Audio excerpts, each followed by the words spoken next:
Bonjour à tous, alors aujourd'hui on va réaliser une pâte sablée et quelques petites astuces pour pas que ça colle au rouleau. Donc c'est une pâte qui se fait par sablage, c'est-à-dire qu'on va mettre la farine et le beurre, une petite pincée de sel dans le bol du robot et on va mélanger du bout des doigts ou avec la feuille pour obtenir une sorte de sable. Personnellement je remplace une petite partie de la farine par de la poudre d'amande pour le goût parce que j'aime bien, mais c'est facultatif. Vous pourriez utiliser une autre farine comme châtaigne ou sarrasin ou bien une autre poudre comme noisette ou pistache pour donner un petit goût différent à votre pâte. Pendant que le robot fait le sablage, mélangez le sucre avec un œuf entier pour obtenir un mélange homogène. Une fois que poudre plus beurre ressemble bien à du sable, alors on y ajoute l'œuf battu avec le sucre et on mélange jusqu'à l'obtention d'une boule de pâte.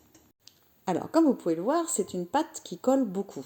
Donc souvent dans les recettes, il est dit de la mettre 1 heure au réfrigérateur pour que le beurre redurcisse et qu'elle colle moins. Inconvénient, elle va devenir assez dure à étaler.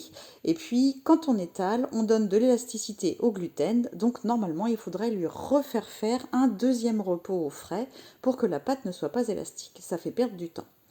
Alors, la meilleure des solutions, selon moi, c'est de l'étaler dans une roule-pâte pliée en deux, c'est-à-dire une toile de silicone qu'on a chez Guy de Marle et qui adhère au plan de travail.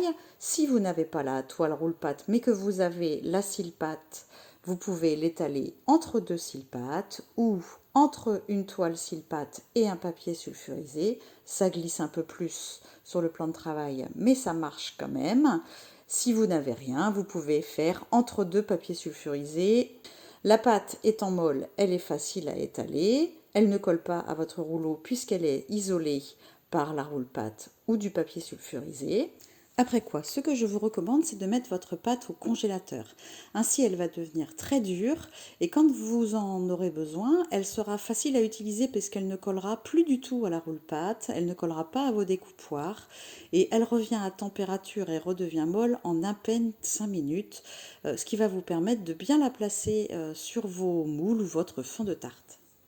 Et pour ne pas abîmer sa roule-pâte, on veille à ne pas avoir une pliure franche, en arrondissant un peu la pliure et surtout en ne posant rien par-dessus dans le congélateur. Voilà, j'espère que cette recette vous a plu et je vous dis à bientôt pour d'autres recettes et astuces avec les produits Guy de Marle.